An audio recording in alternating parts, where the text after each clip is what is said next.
Herkese merhaba arkadaşlar. Bugün sizler için Demet Özdemir'den yepyeni haberler hazırladım.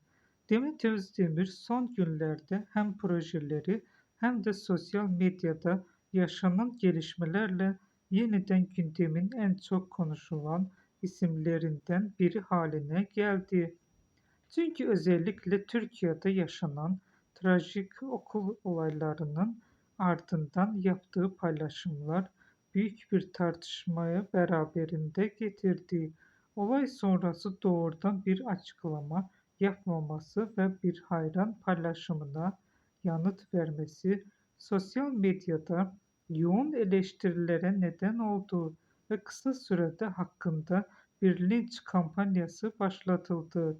Ancak oyuncu bu tepkilere sessiz kalmadı ve yaptığı açıklamada kendisine yönelik eleştirilere sert bir şekilde reddederek linç kampanyalarınızı durdurun sözleriyle dikkati çekti.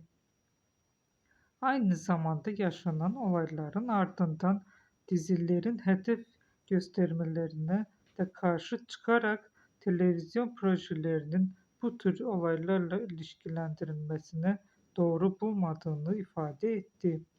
Tüm bu gelişmeler yaşanırken başrollerinde yer aldığı Eşref Rüya dizisi yayınlanmaya devam ederken hikayede Özdemir'in yalnızca oyunculuğuyla değil aynı zamanda yaptığı açıklamalar ve sosyal medya çıkışlarıyla da gündeme belirleyen güçlü bir figür olduğunu bir kez daha ortaya koyuyor. Bugünlük benden bu kadar arkadaşlar.